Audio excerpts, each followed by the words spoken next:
सरकार मैया सम्मान योजना की प्रक्रिया फिर से दोबारा चालू कर दिए हैं। बहुत सारे ऐसे परिस्थिति देखने को मिला जिसमें कुछ महिलाओं को पेमेंट 1-2 किस्त आने के बाद रुक गया, किन्हीं का सत्यापन कंप्लीट होने के बाद पेमेंट नहीं आया। तो बहुत सारा ऐसा प्रॉब्लम को देखते हुए आज हम फुल डिटेल्स में बात करेंगे कि मैया सम्मान योजना का इस बार जो फॉर्म भराएगा आपको क्या करना होगा, कैसे करना होगा, फुल डिटेल्स के बारे में जानकारी लेंगे। और किन्हीं का राशन कार्ड में नाम गलत है, आधार कार्ड में कुछ और है, बैंक पासबुक में कुछ और है, तो सारी चीज़ें इसी में एक्सप्लेन करेंगे और बताते हैं कि किस तरह से आप इस योजना का लाभ ले सकते हैं। तो स्टार्ट करते हैं। मैया सम्मान योजना की नई किस्त की प्रक्रिया, जो महिला अब तक अपने पैसों का इंतजार कर रही थी उनके लिए यह खबर किसी त्योहार से कम नहीं है। सरकार की तरफ से साफ आदेश आ चुका है कि सभी पात्र लाभार्थियों के खाते में राशि एक बार फिर से भेजी जाएगी, लेकिन इस बार भुगतान केवल उन्हीं को मिलेगा जिनके आधार, बैंक खाता और राशन कार्ड आपस में लिंक है। जिन महिलाओं के दस्तावेज में थोड़ी भी गलती होगी उनका पैसा रोक दिया जाएगा। इसलिए सरकार ने इस बार विशेष कैंप आयोजन करने का निर्णय लिया है ताकि हर पात्र महिला अपने दस्तावेज के मौके पर ही सही करवा सके। अब बात करते हैं इस कैंप की। सरकार आपके द्वार कार्यक्रम तहत नवंबर महीने में हर पंचायत में 10 दिनों का विशेष शिविर लगाया जाएगा। यह शिविर 18 नवंबर से शुरू होकर 28 नवंबर तक चलेगा। इस दौरान महिला लाभार्थी न केवल मैया सम्मान योजना नया आवेदन दे सकेंगे बल्कि पुराने आवेदन में सुधार भी कर सकेंगे। सरकार का मकसद स्पष्ट है, कोई भी पात्र महिला योजना के लाभ से वंचित न रहे। लेकिन यह एक और बड़ी बात सामने आई है, जिन महिलाओं ने अब तक बैंक अकाउंट अपने पति या परिवार के किन्हीं अन्य सदस्यों के नाम पर दिया था, उन्हें अब यह नया व्यक्तिगत बैंक अकाउंट खाता देना होगा। सरकार ने यह नियम इसलिए बदला है ताकि पैसा सीधी इस महिला के खाते में जाए जिनकी नाम पर आवेदन हुआ है। इस बार किसी भी ज्वाइंट अकाउंट में राशि नहीं भेजी जाएंगी। अब जरा समझिए कि क्यों कुछ महिलाओं को पिछली बार पैसा नहीं मिला। कई मामलों में बैंक खातों में गड़बड़ी थी, कुछ खातों में नाम मेल नहीं खा रहा था, कुछ में आधार लिंक नहीं था और कई में डीबीटी की सुविधा बंद थी। यही कारण रहा कि हजारों महिलाओं का भुगतान अटक गया। लेकिन अब सरकार ने स्पष्ट कर दिया है कि इस बार कैंप में जाकर महिला अपने बैंक का विवरण को अपडेट कर सकती है। अगर बैंक अकाउंट निष्क्रिय है या बंद हो चुका है तो नया अकाउंट खोलकर जानकारी दी जा सकती है। अब आगे बढ़ते हैं राशन कार्ड की ओर, क्योंकि मैया सम्मान योजना का सीधा संबंध राशन कार्ड से है। इस बार झारखंड सरकार ने घोषणा की है कि 3 लाख नए राशन कार्ड जारी किए जाएंगे।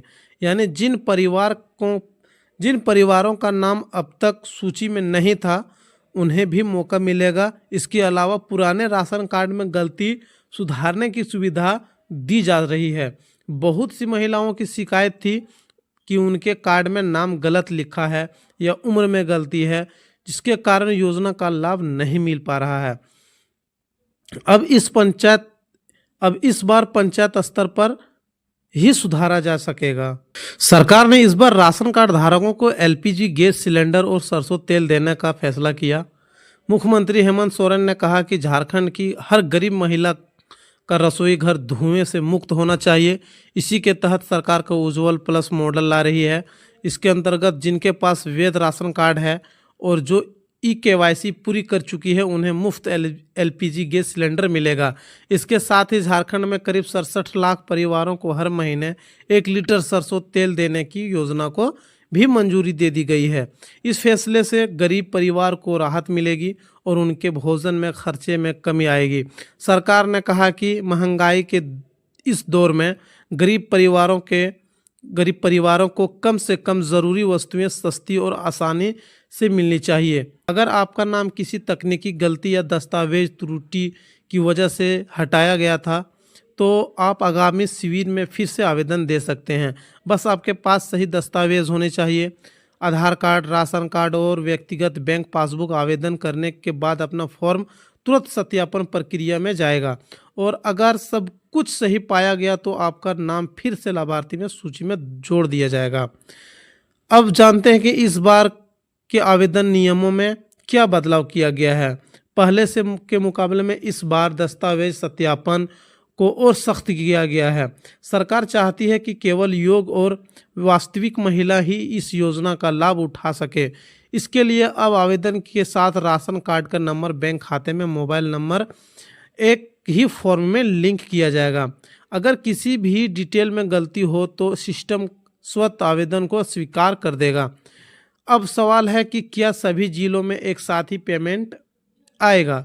तो नहीं, सरकार ने इस बार भुगतान को चरणबद्ध तरीके से जारी करने का फैसला लिया है।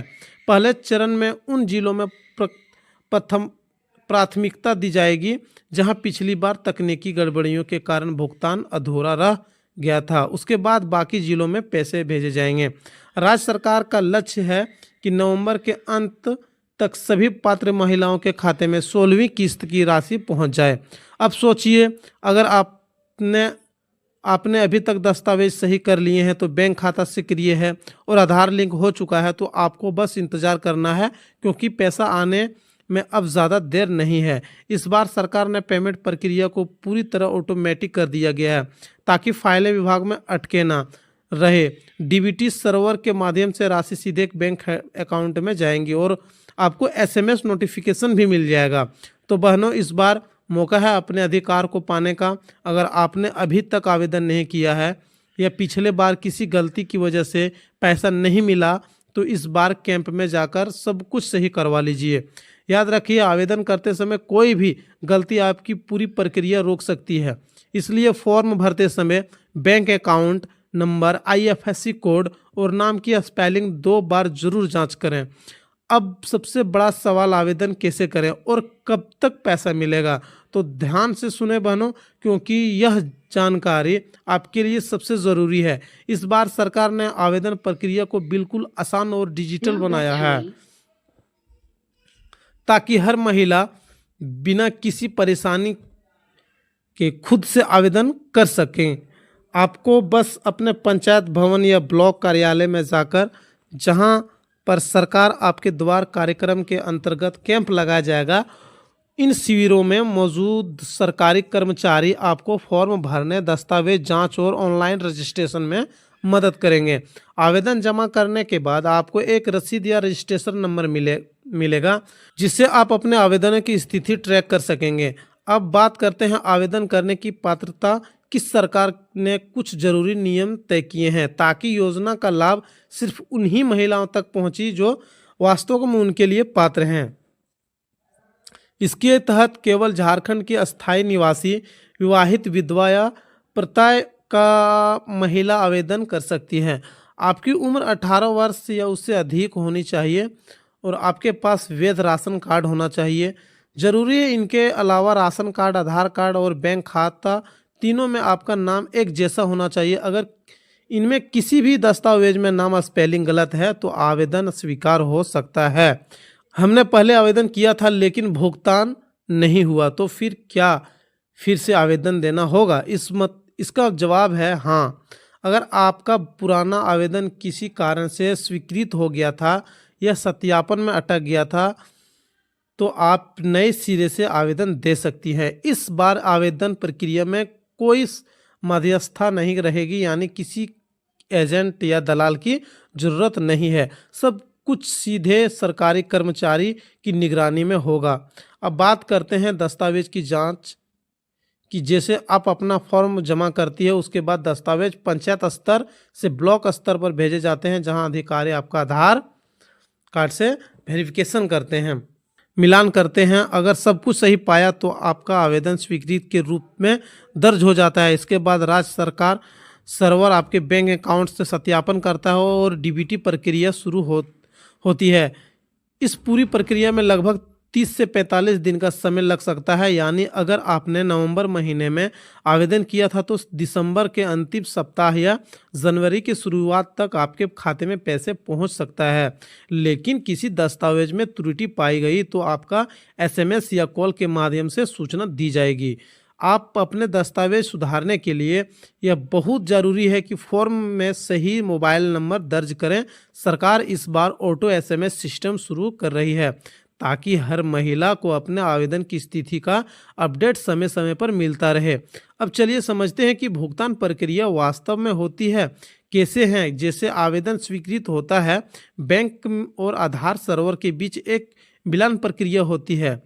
बैंक की त्रुटि कर देता है कि खाता सक्रिय है और आधार से लिंक है, तब एक पेमेंट ऑथोराइज्ड कोड बनता है। यह कोड बनने के बाद ही डीबीटी सर्वर पैसा आपके अकाउंट में भेजता है। अब एक और सवाल जो सबसे ज़्यादा पूछा जा रहा है कि क्या सभी जिलों में एक साथ पैसा आएंगे? तो नहीं, सरकार ने इस बार चरणबद्ध भुगतान प्रणाली लागू की है। सबसे पहले उन जिलों को प्राथमिकता दी जाएगी जहां पिछली बार तकनीकी गड़बड़ी के कारण पैसा नहीं पहुंच पाया था।